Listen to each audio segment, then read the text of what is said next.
Dr. Dasman Yaya Ma'ali LCMA Hafizahullah, Dr. Helmi Basri LCMA Hafizahullah, Dr. Hidayatullah Ismail LCMA Hafizahullah.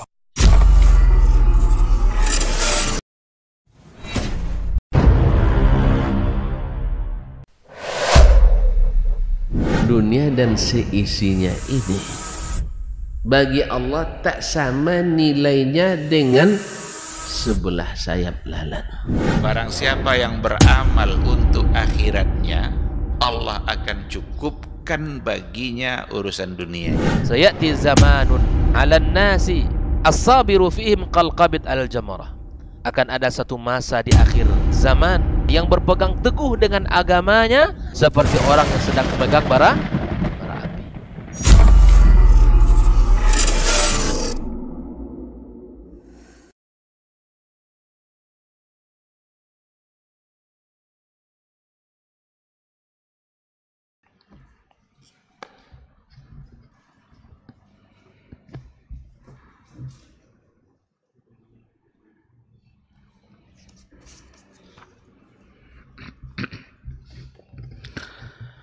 Bismillahirrahmanirrahim. Assalamualaikum warahmatullahi wabarakatuh. Innal hamdalillah nahmaduhu wa nasta'inuhu wa nastaghfiruh wa na'udzu billahi min shururi anfusina wa min sayyiati a'malina. May yahdihillahu fala mudhillalah wa may yudlilhu fala hadiyalah. Asyhadu an la ilaha illallah wahdahu la syarikalah wa asyhadu anna Muhammadan abduhu wa rasuluh la nabiyya wa la rasula ba'da. Ikhwati fillah, ma'asyiral hadirin wal hadirat rahimani Allah wa iyyakum. Mari sama-sama kita awali kajian kita dengan mengucapkan puji dan syukur kepada Allah Subhanahu wa taala. Seharusnya lah kita untuk selalu bersyukur kepada Allah, karena selalu saja ada nikmat Allah yang bersama kita. Pagi ini alhamdulillah kita kembali dibangunkan oleh Allah. Kalaulah Allah tidak ingin membangunkan kita kembali, maka berakhirlah kehidupan kita. Maka jadikanlah umur yang masih diberikan oleh Allah untuk selalu menambah kebaikan, menambah rasa syukur, menambah ibadah, sehingga dengan demikian catatan kebaikan kita semakin panjang dan timbangannya semakin berat. Sama-sama kita juga harus memperbanyak selawat dan salam untuk Rasulullah sallallahu alaihi wasallam. Allahumma salli ala Muhammad wa ala ali Muhammad. Mudah-mudahan beliau adalah tauladan yang sesungguhnya yang kita ikuti dalam kehidupan kita, baik dalam persoalan muamalah apalagi dalam persoalan ibadah. Kita tidak akan mendapatkan contoh yang baik dan yang terbaik selain daripada apa yang datang dari Rasulullah sallallahu alaihi wasallam. Mudah-mudahan di akhirat kelak kita bisa mendapatkan syafaatnya.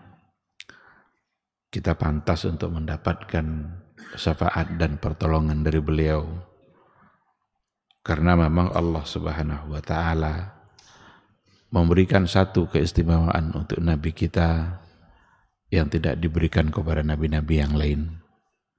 Kata Rasulullah sallallahu alaihi wasallam, ada beberapa perkara, ada 5 hal yang diberikan kepada beliau dan tidak diberikan kepada nabi yang lain.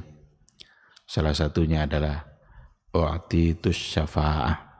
Saya diberikan syafaat, diberikan kesempatan nanti di akhirat untuk memberikan syafaat kepada umat manusia. Mudah-mudahan kita semua insya Allah bisa mendapatkan itu. Amin, amin ya rabbal alamin. Ikhwati fillah, ma'asyiral hadirin wal hadirat rahimani Allah wa iyyakum. Kembali pada pagi hari ini kita akan melanjutkan kajian akidah, kajian tauhid melalui syarah sebuah buku Al-Usul Ats-Tsalatsah Yang terakhir yang kita bahas adalah yang berkaitan dengan al-iman bil qadar. Al-iman bil qada'i wal qadar. Kita sudah katakan bahwa beriman kepada takdir itu berarti kita percaya kepada 4 hal. Kalau sudah benar-benar kita beriman kepada takdir, maka berarti kita percaya kepada 4 hal. Kalau salah satu dari yang 4 ini kita tidak yakin, berarti belum sempurna iman kita kepada takdirnya Allah Subhanahu wa ta'ala. Kita ingatkan kembali, yang pertama adalah kita beriman dengan ilmunya Allah Subhanahu wa ta'ala yang meliputi segala hal. Apa yang telah terjadi, apa yang sedang terjadi, dan apa yang akan terjadi. Sehingga tidak ada satupun yang tidak diketahui oleh Allah, dan ilmu Allah itu di luar ketentuan zaman. Tidak menunggu dulu datang zaman itu baru Allah tahu. Kalau kita belum terjadi, kita belum tahu. Dan yang sudah terjadi kita bisa lupa. Kalau Allah enggak, belum terjadi tapi dia sudah tahu. Itu al-ilmu syamil, ilmu yang meliputi, pengetahuan Allah yang meliputi untuk segala sesuatu.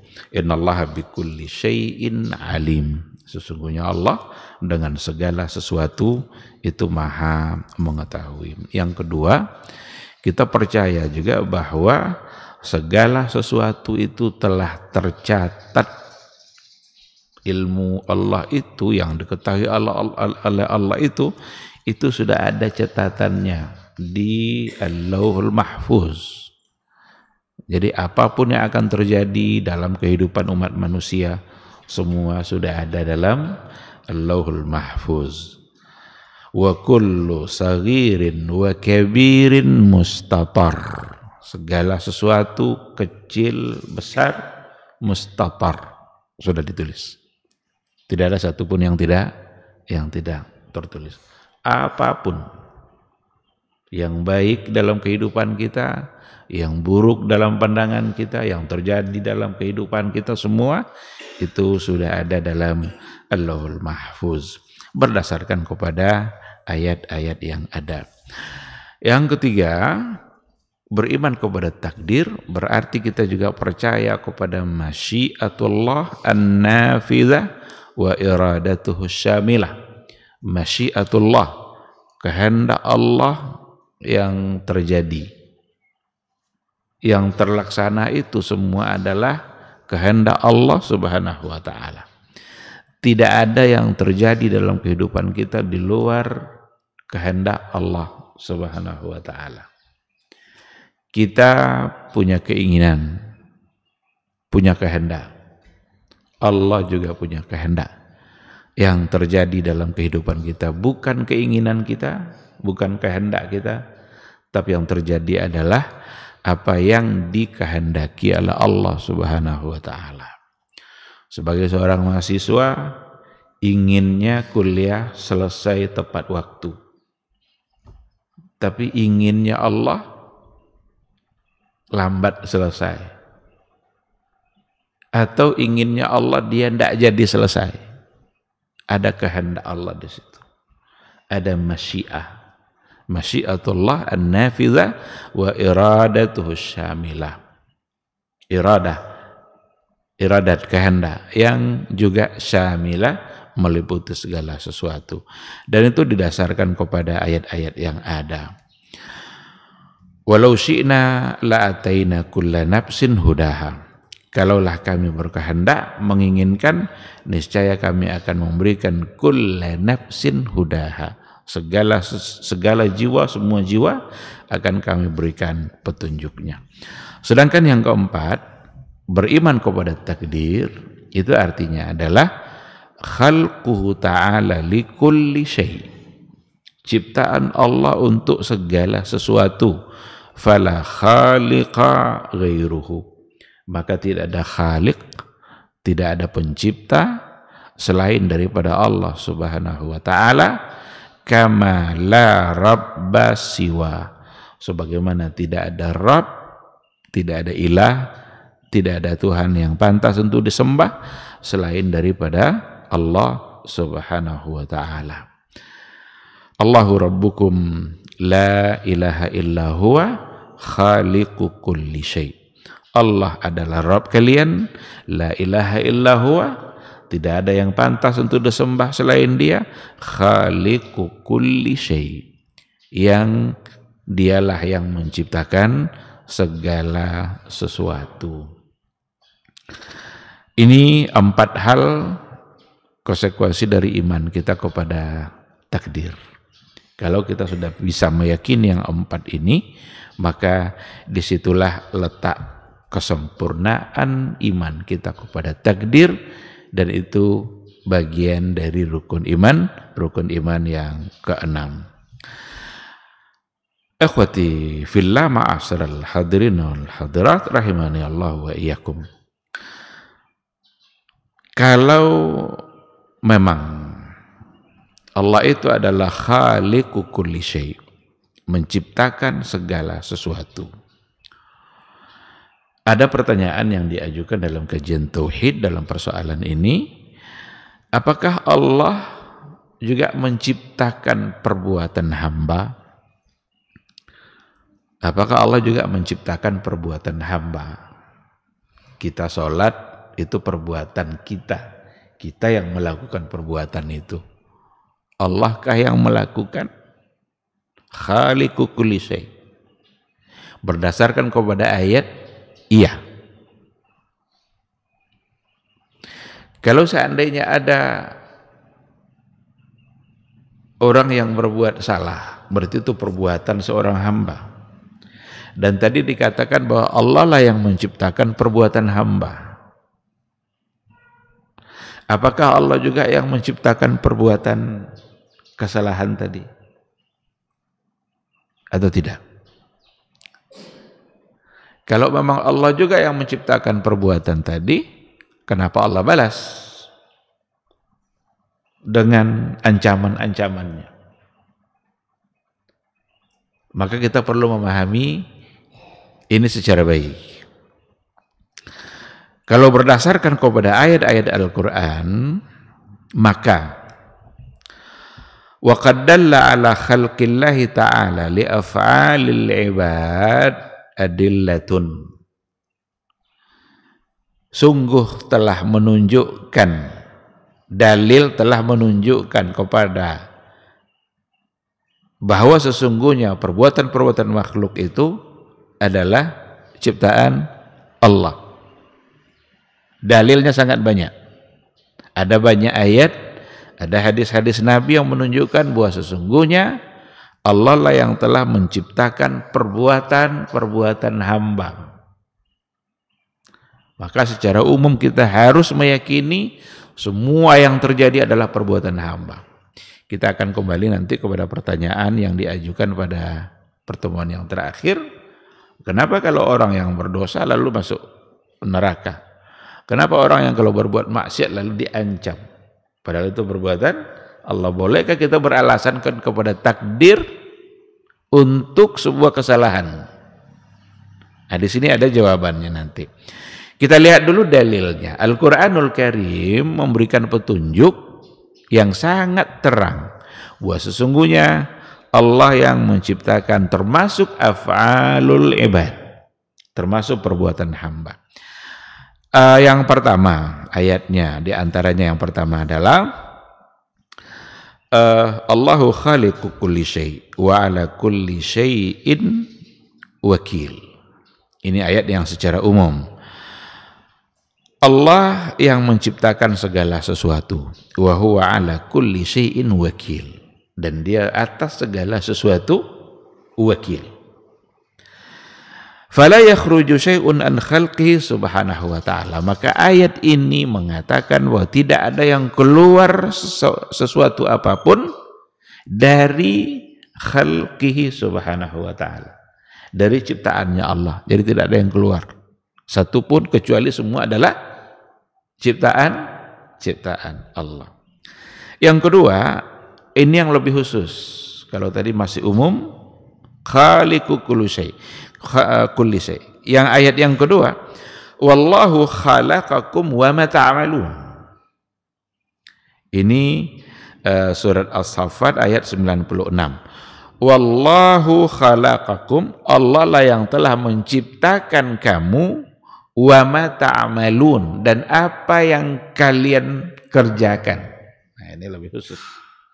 Jadi Allah lah yang telah menciptakan kalian dan juga menciptakan apa yang kalian lakukan. Kita makan, itu perbuatan kita. Itu bagian dari ta'malun. Kita berjalan dari rumah ke masjid, itu bagian dari ta'malun. Nanti kita pulang pula dari masjid kembali ke rumah, itu ta'malun. Nanti pergi pula ke tempat kerja, itu semua ta'malun. Berdasarkan ayat ini, wallahu khalaqakum wa ma ta'malun. Fa akhbara ta'ala an khalqihi li a'mali ibadihi khairiha wa syarriha. Maka berdasarkan ayat ini Allah memberitahukan bahwa dialah yang menciptakan a'mal ibadih, perbuatan-perbuatan hambanya, khairiha wa syarriha. Baik itu perbuatan yang baik maupun perbuatan yang buruk. Wa wajhu dzalik, apa maksudnya?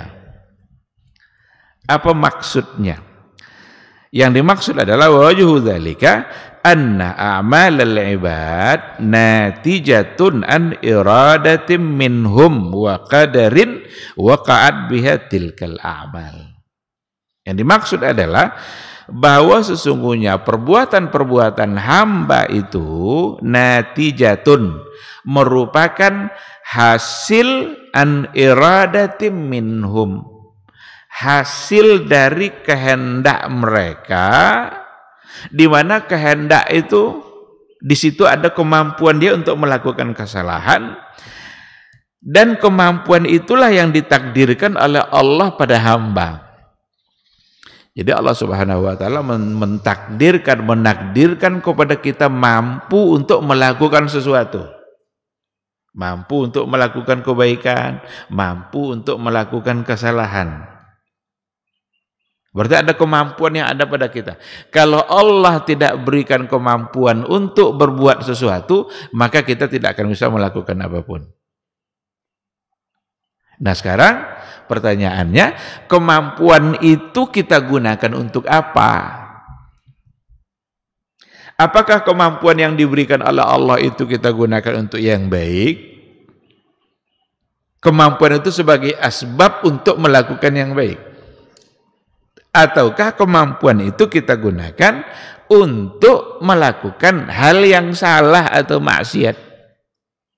Berarti di sini wallahu ta'ala khaliqu tilkal iradat wal qadar wa khaliqus sabab. Dan Allah Ta'ala yang menciptakan kemampuan tadi, wal qadar, Allah juga telah menetapkannya, wa khaliqus sabab, dan Allah juga yang menciptakan sebab. Ada orang yang diberikan kekayaan oleh Allah, Allah lah yang mentakdirkan dia kaya. Allah lah yang mentakdirkan dia sehat. Allah lah yang memberikan kemampuan dia untuk berjalan kemana yang dia inginkan. Sekarang dengan kekayaan yang dia punya, kesehatan yang dia punya, kemampuan berjalan yang dia miliki, diarahkannya harta tadi untuk melakukan dosa dan kemaksiatan. Maka karena sebab sudah diberikan oleh Allah, kemampuan sudah diberikan oleh Allah, cuma ketika dia gunakan kemampuan itu untuk berbuat maksiat, maka dia pantas untuk diberikan sanksi, ganjaran.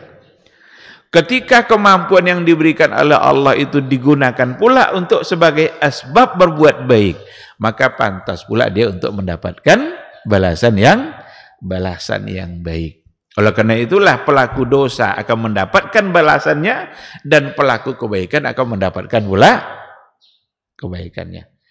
Maka ketika dikatakan wallahu khalaqakum wa ma ta'malun, Allah telah yang menciptakan kalian dan menciptakan apa yang telah kalian lakukan, bukan berarti di sini kita tidak punya ikhtiar.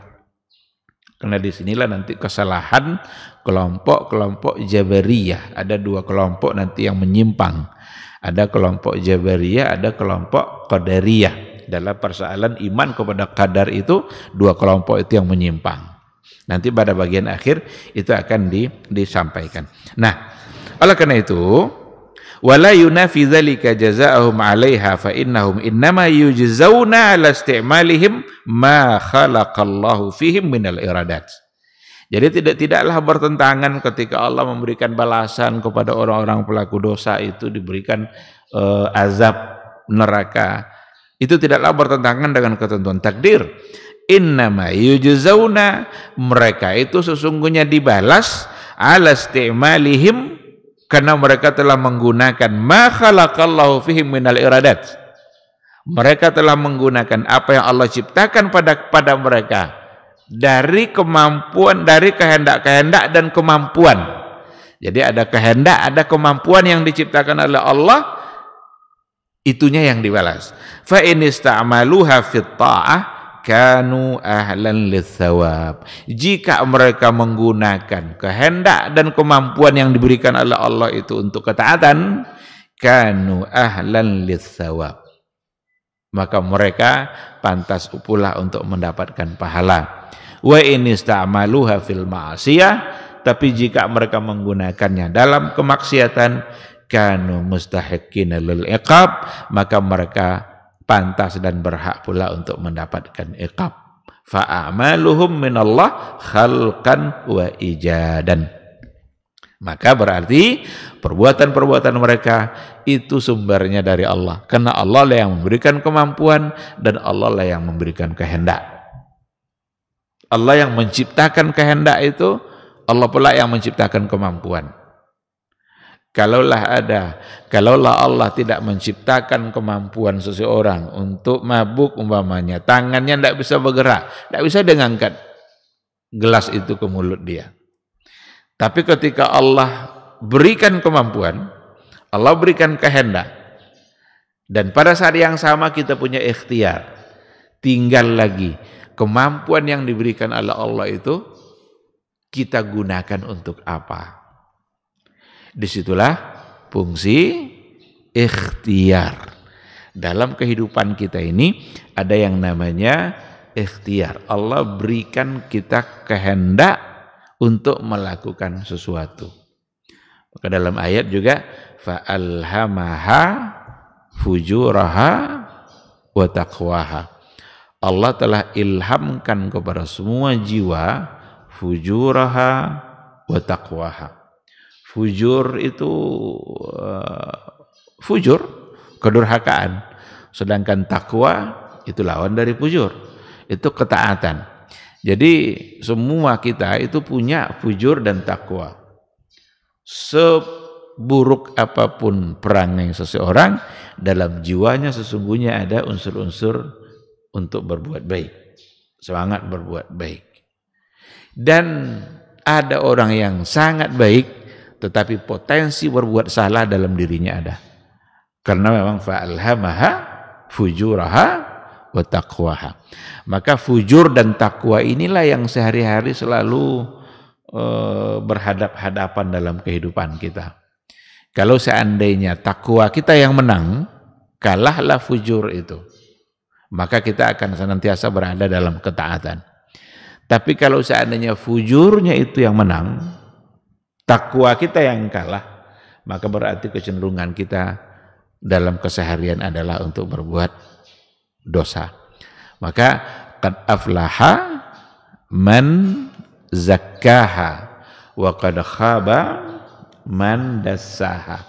Sungguh beruntung orang yang mensucikan jiwanya, orang yang takwanya selalu mengalahkan fujur itu.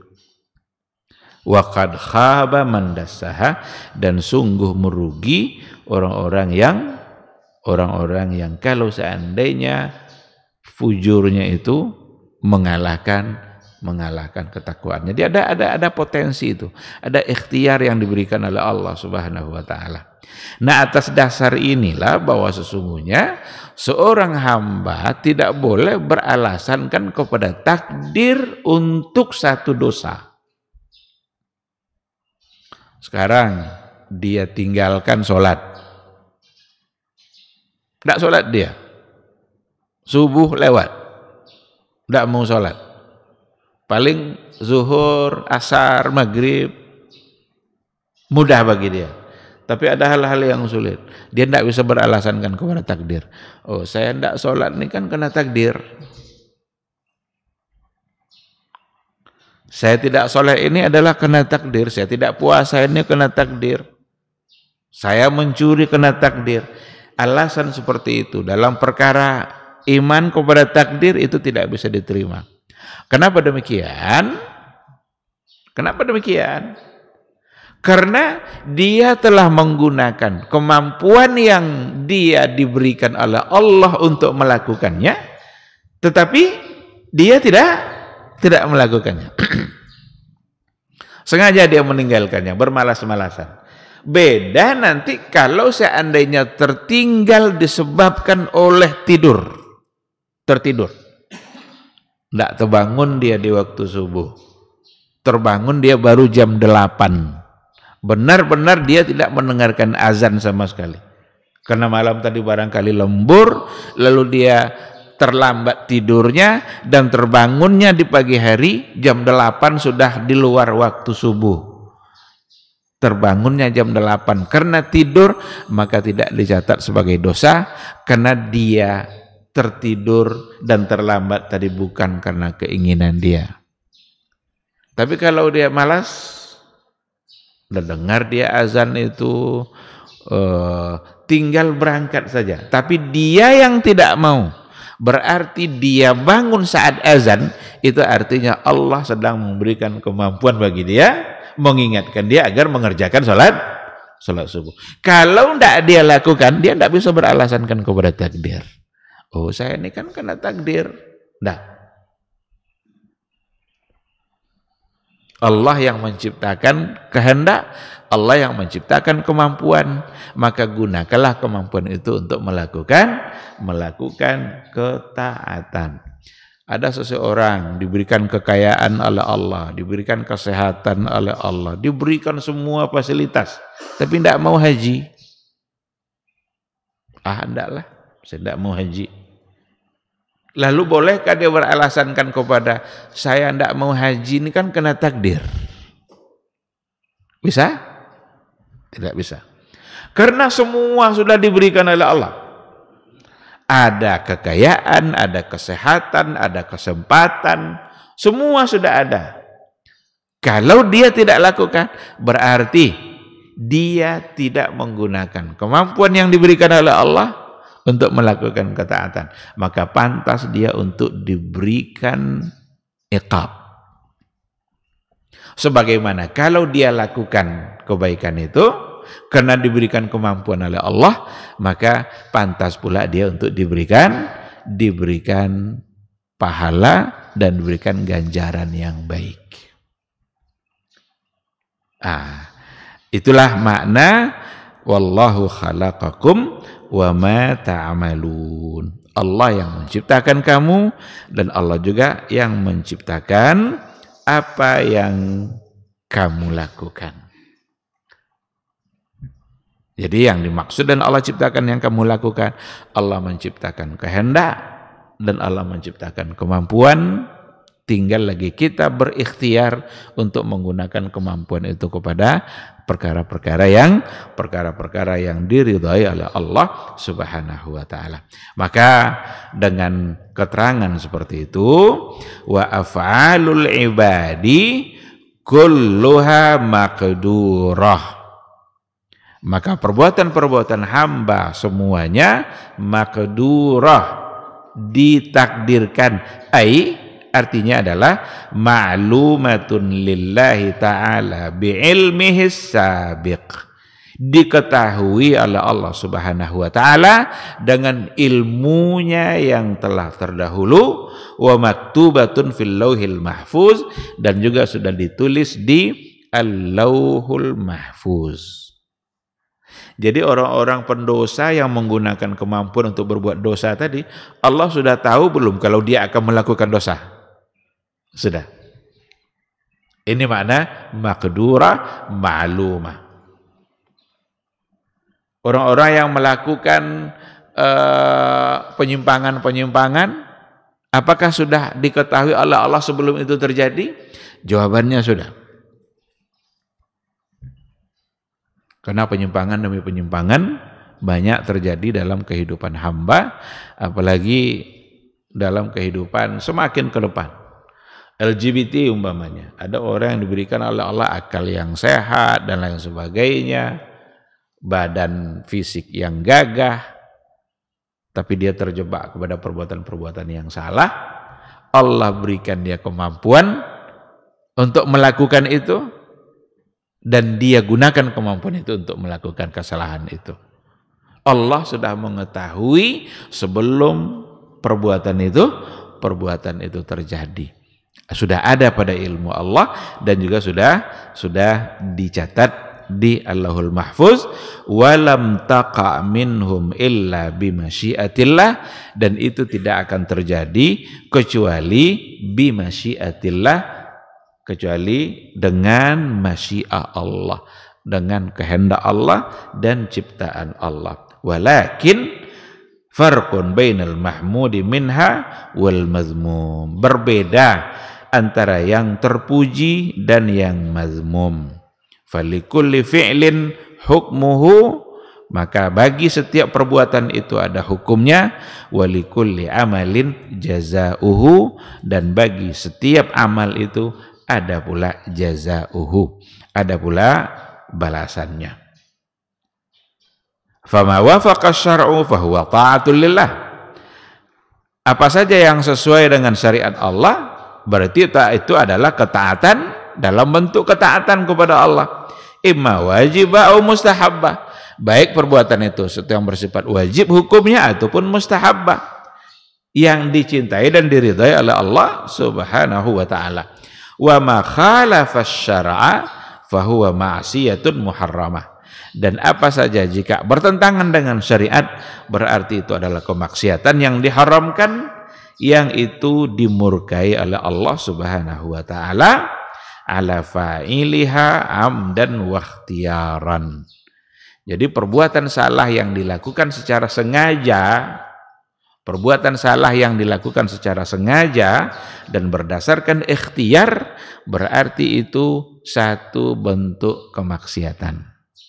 Karena dia yang telah salah guna terhadap kemampuan yang diberikan oleh Allah Subhanahu wa taala. Padahal dia mampu juga untuk meninggalkan, tapi nafsunya mengalahkan ketakwaannya, fujurnya mengalahkan ketakwaan. Bagaimana kalau seandainya ada orang melakukan kesalahan bukan karena amdan, bukan karena sengaja, tapi karena terpaksa? Ini sudah akan jadi berbeda persoalannya. Kalau melakukan kesalahan karena terpaksa, karena terancam, bangkai itu hukumnya haram untuk dimakan. Tapi ada orang yang dalam kondisi sulit, kalau tidak dimakannya maka itu akan mengancam jiwa dia. Maka agama membolehkan untuk memakan itu, sekadar untuk menyelamatkan jiwa. Bukankah memakan bangkai itu adalah haram, dan haram berarti perbuatan maksiat? Iya, betul. Tapi itu bukan karena unsur kesengajaan ingin memakannya, tetapi adalah karena keadaan yang memaksa. Maka hukumnya sudah menjadi berbeda. Oleh karena itu, yang akan dicatat sebagai dosa yang dilakukan secara sengaja dan ikhtiar sendiri, tahu dia kalau itu salah, dilakukan juga, berarti dia telah menggunakan iradat, yang diberikan oleh Allah, kemampuan yang diberikan oleh Allah, kehendak yang diberikan oleh Allah, dia sudah menggunakannya untuk sesuatu yang salah, maka pantas untuk diberikan iqab. Nah, inilah dulu Umar bin Al-Khattab ketika didatangkan kepadanya seorang pencuri, pencuri itu beralasan, mahlan ya Amirul Mukminin, tunggu sebentar wahai Amirul Mukminin, kenapa kamu ingin memotong tangan saya? Bukankah saya mencuri ini karena takdir? Bukankah saya mencuri karena takdir? Apa kata Umar bin Al-Khattab? Kamu mencuri karena takdir dan kami potong tanganmu karena takdir. Betul, mencuri juga takdir, potong tangan juga karena sudah menjadi takdir kamu buat tangan kamu memang harus dipotong. Padahal pada masa Umar sendiri, ada 1 tahun di masa Umar karena terjadi masa paceklik, masa kelaparan, terjadi musim panas, kekeringan, banyak orang yang tidak punya harta. Umar ibn al-Khattab ketika itu sebagai khalifah tidak melaksanakan hukum potong tangan bagi yang mencuri jika dia mencurinya kena kelaparan. Berarti ada 2 sikap kan nampak oleh kita. Pada masa Umar sendiri yang membebaskan pencuri dari hukuman potong tangan jika mencurinya itu disebabkan oleh keadaan yang memang memaksa. Tapi yang tadi pencuri yang beralasankan kepada takdir, tapi Umar mengatakan kami potong tangan kamu juga karena takdir. Kenapa pada satu keadaan tadi Umar tidak menegakkan hukum itu? Karena mereka melakukan kesalahan bukan karena kehendak sendiri, bukan karena keinginan sendiri, tapi karena keadaan yang memaksa. Maka dikatakan fala yajuzu ingkaral qadar, maka tidak boleh mengingkari takdir, wala mu'aradatuhu bisyar'i, dan dia tidak boleh pula mempertentangkannya dengan syariat, wala al-ihtijaj bil qadari 'alal ma'asi wal kasal, dan tidak boleh ihtijaj bil qadar. Tidak boleh kita berhujjah dengan qadar itu 'alal ma'asi wal kasal, atas perbuatan-perbuatan dosa kita atau bermalas-malasannya kita. Ada orang malas-malasan, kamu kok malas-malasan nih, nggak mau kerja, ini kan takdir, tidak bisa. Padahal pada saat itu dia diberikan kemampuan oleh Allah untuk melakukan sesuatu yang dia bisa untuk melaksanakannya. Ikhwati fillah, ma'asyaral hadirin wal hadirat, rahimani Allahu wa iyyakum. Seperti yang kita katakan tadi bahwa sesungguhnya ada 2 kelompok yang menyimpang dalam persoalan takdir ini. Yang pertama disebut dengan al-Jabariyah, yang kedua disebut dengan al-Qadariyah. Yang Jabariyah itu mengatakan innal abda mujbarun ala amalihi wa laysa lahu fihi irada wala qudrah. Ini kata kelompok Jabariyah. Sesungguhnya hamba itu mujbar. Mujbar itu dipaksa atas perbuatannya. Wa laysa lahu fihi irada wala qudrah. Dia tidak punya kehendak dan tidak punya kudrat, tidak punya kemampuan. Enggak ada kehendak, enggak ada kemampuan. Kita ini berbuat apapun itu semua atas kehendak Allah. Enggak ada iradah kita, enggak ada kemampuan kita. Karena berdasarkan kepada ayat yang tadi. Jadi ayat tadi itu disalahpahami oleh kelompok Jabariyah. Wallahu khalaqakum wa ma ta'malun. Allah telah menciptakan kamu dan menciptakan perbuatan kamu juga. Berarti apapun yang kita lakukan itu bukan karena kehendak kita.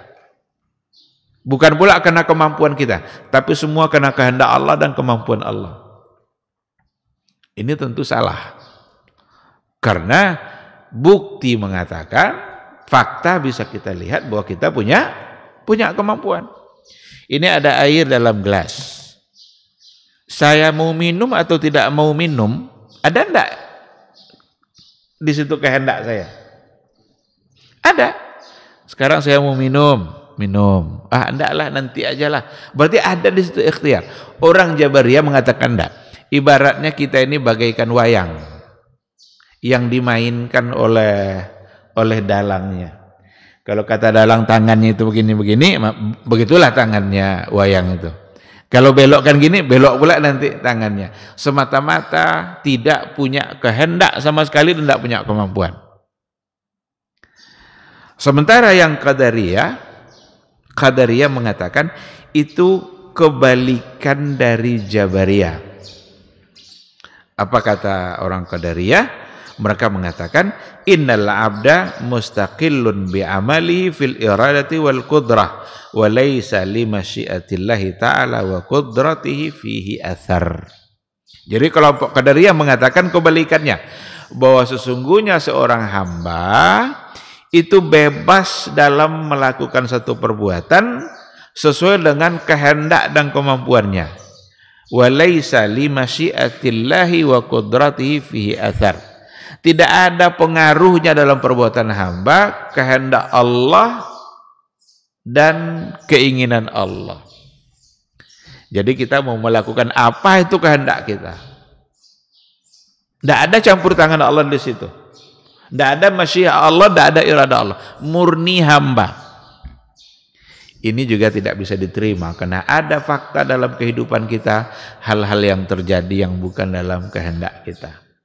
Kalau ada tukang bangunan manjat dia ke lantai 2, jatuh. Itu jatuh tuh keinginan tukang tuh? Enggak. Ada sopir tabrakan. Itu tabrakan tuh keinginan dia? Tidak. Ketika orang-orang Qadariyah mengatakan bahwa semua yang terjadi di kita itu semata-mata kehendak kita, maka dengan contoh-contoh tadi mereka salah. Berarti ada dalam kehidupan kita yang ternyata itu berdasarkan di luar keinginan kita. Kalaulah memang yang terjadi itu adalah semua berdasarkan kehendak kita, semua pedagang akan sukses dan kaya raya. Tapi ada enggak pedagang bangkrut? Ada. Itu bangkrut tuh keinginan pedagang? Tidak. Ini semua menggambarkan kesalahan dari Qadariyah. Jadi di satu sisi Jabariyah mengatakan kita tidak punya kehendak apa-apa. Kita gerakkan tangan ini bukan karena kehendak kita, tapi Allah yang menggerakkan. Tidak ada kita punya kemampuan apapun. Sementara yang Qadariyah mengatakan kebalikan. Semua yang terjadi itu karena kehendak kita. Tidak ada pula campur tangan Allah dalam hal itu. Tentu saja kedua kelompok di atas itu merupakan keyakinan yang salah. Tertolak baik berdasarkan kepada syariat ataupun berdasarkan kepada syariat, maksudnya kepada Al-Quran dan Sunnah, ataupun akan menjadi tertolak kalau dikembalikan nanti kepada hal-hal yang bersifat logika atau akal. Dalam Al-Quran dikatakan, ini untuk membantah apa kata Allah di antaranya, minkum may yuridud dunya wa minkum may yuridul akhirah. Kalau diberikan pilihan kebaikan, ini nanti akan kalian dapatkan. Ini untuk akhirat, ini untuk dunia. Maka minkum may yuridud dunya, di antara kalian ada yang menginginkan dunia, sibuk aja dia dengan urusan dunianya. Wa minkum may yuridul akhirah, dan di antara kalian ada pula yang menginginkan akhirat. Ketika Allah katakan yuridud dunya wa yuridul akhirah, di antara kalian ada yang menginginkan, berkehendak untuk dunia, ayat ini memastikan bahwa manusia sesungguhnya memiliki iradah, ada kehendak yang diciptakan oleh Allah yang ada pada diri manusia. Wa qulil haqqu min rabbikum, katakanlah al-haq itu dari Rabb kalian. Faman syaa'a falyu'min wa man syaa'a falyakfur. Katakanlah bahwa sesungguhnya kebenaran itu dari Rabb kalian. Siapa yang ingin beriman, beriman, siapa yang ingin kufur, kufur. Berarti orang kafir tidak boleh juga beralasankan kepada takdir atas kekufurannya. Karena Allah sudah berikan ikhtiar. Allah sudah berikan kehendak. Al-haq jelas dari Rabb kalian. Ada di antara kalian yang ingin beriman, ada di antara kalian yang ingin kufur. Berarti ada masyiah di situ. Ada kehendak. Seandainya lah mereka-mereka yang belum beriman menggunakan kehendaknya untuk mendapatkan hidayah, niscaya Allah akan mudahkan dia untuk mendapatkan hidayah itu. Maka tertolaklah apa yang diyakini oleh kelompok Jabariyah yang mengatakan bahwa sesungguhnya manusia tidak memiliki kehendak dan iradah apapun.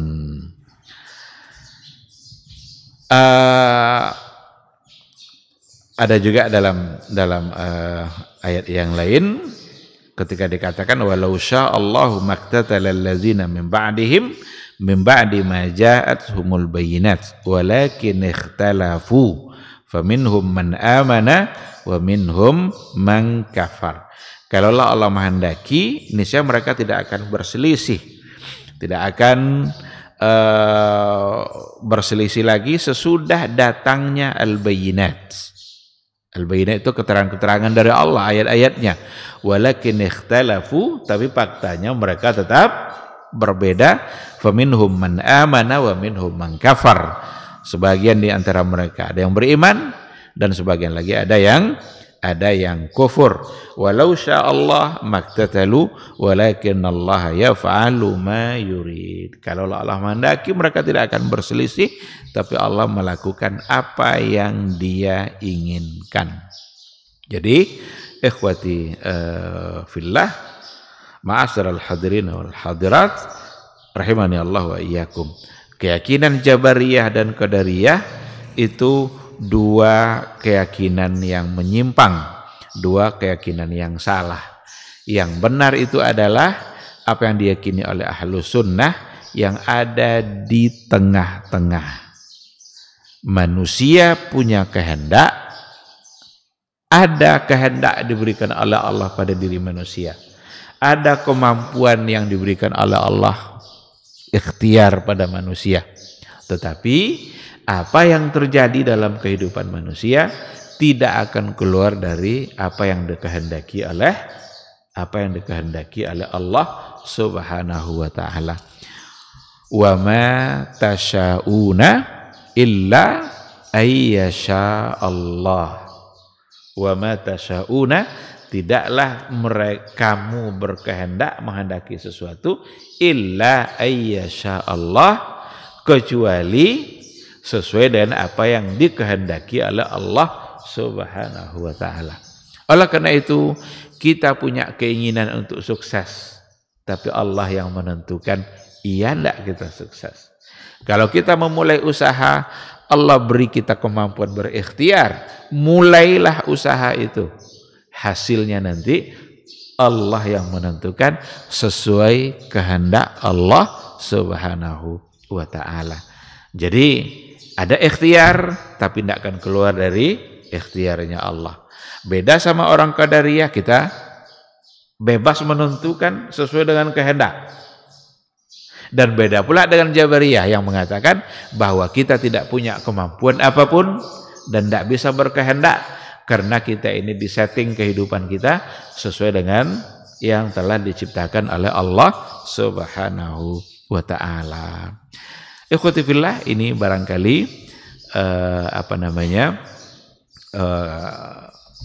pembahasan tambahan yang berkaitan dengan al-imanu bil qadari, beriman kita kepada qadar atau beriman kepada takdir yang ternyata memang semua telah tercatat di Allahul Mahfuz dan sudah diketahui oleh Allah Subhanahu wa taala.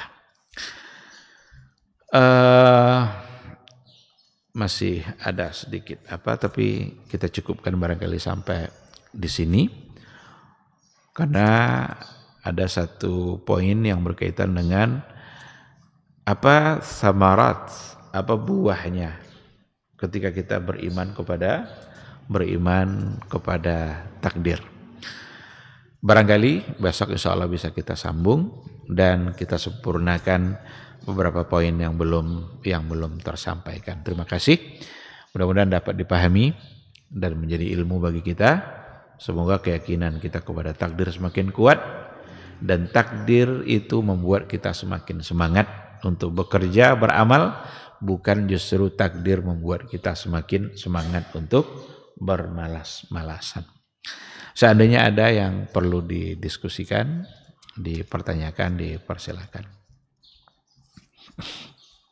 Fadhil.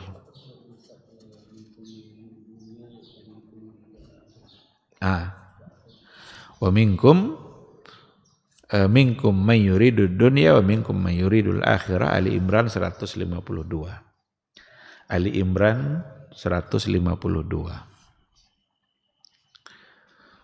Di antara kalian ada yang menginginkan dunia, berarti ada iradah di situ, ada kehendak. Sementara orang Jabariyah bilang kita tidak punya kehendak, bagaikan wayang.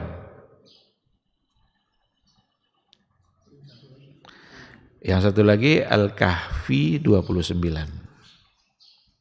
Faman syaa'a falyu'min wa man syaa'a falyakfur.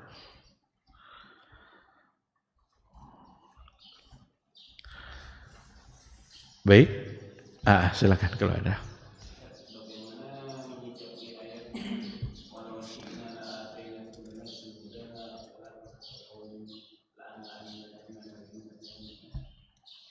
La'amla'anna jahannama minal jannati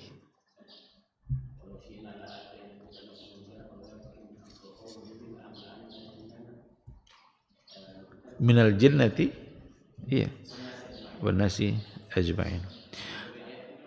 Iya, kalaulah kami menghendaki, niscaya kami akan berikan semua jiwa itu petunjuknya.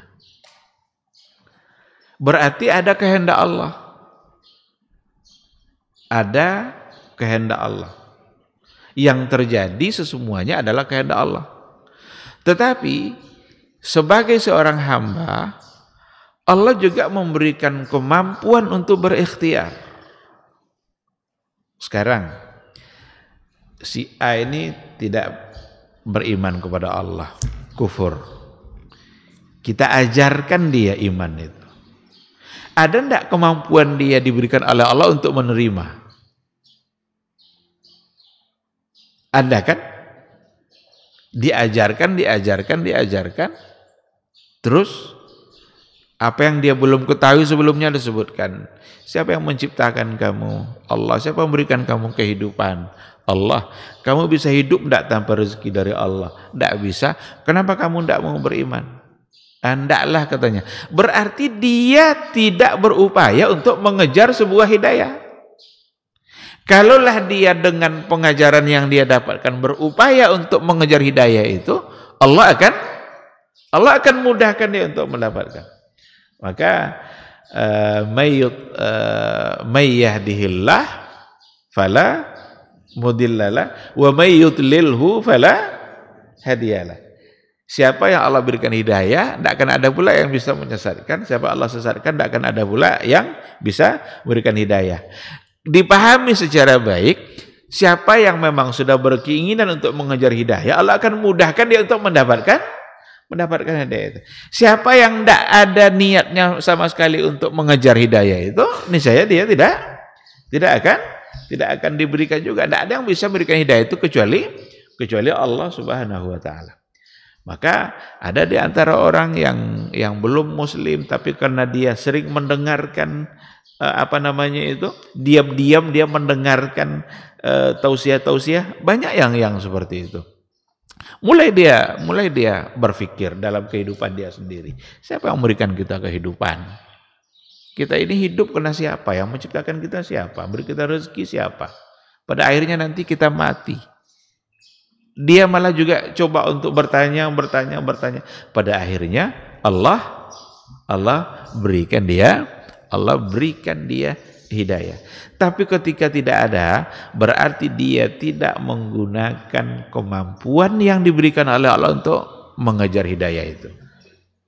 Maka Abu Talib, pamannya Rasulullah Sallallahu Alaihi Wasallam, Nabi kan sudah, ayolah pamanku, ucapkanlah syahadat itu. Tinggal itu saja. Tetapi di sampingnya ada Abu Jahal, ada petinggi-petinggi Quraisy lain. Dia lebih memilih untuk menjaga harga dirinya di hadapan petinggi-petinggi Quraisy ketika itu, ketimbang mengikuti untuk mengucapkan syahadatain. Nah, di sini yang berlaku pada akhirnya adalah apa yang dikehendaki oleh Allah Subhanahu wa Ta'ala. Jadi memang tidak bisa untuk menjadikan al-ihtijaju bil qadari 'alal ma'asi itu sesuatu yang tidak bisa kita lakukan. Karena qad tabayyana ar-rusydu minal ghayy. Kan ada, kita harus gabungkan semua ayat itu, la ikraha fid din. Tidak boleh dipaksa. Untuk masuk Islam itu tidak boleh dipaksa. Qad tabayyana ar-rusydu minal ghayy. Sungguh telah nyata mana yang baik, mana yang buruk. Enggak boleh kita paksa seorang. Ajarkan dia iya, tapi paksa hendak. Memohon kepada Allah agar ada kehendak Allah di situ untuk membuat dia menjadi mendapatkan hidayah. Seandainya dia berupaya untuk mengejar hidayah, Allah akan mudahkan untuk mendapatkan itu. Tapi kalau dia sendiri tidak ada upaya, maka Allah juga tidak akan memberikannya. Wallahu subhanahu wa ta'ala alam.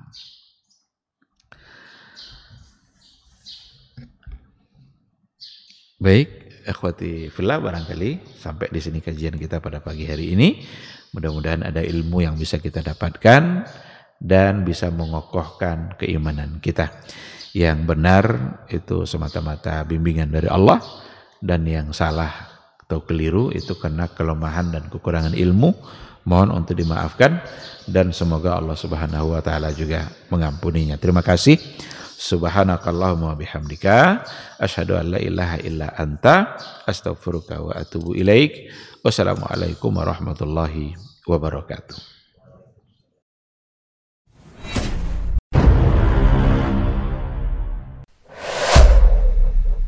Dunia dan seisinya ini bagi Allah tak sama nilainya dengan sebelah sayap lalat. Barang siapa yang beramal untuk akhiratnya, Allah akan cukupkan baginya urusan dunia. Sayati zamanun 'alan nasi as-sabiru fihim qalqabit al-jamarah. Akan ada satu masa di akhir zaman yang berpegang teguh dengan agamanya seperti orang yang sedang memegang bara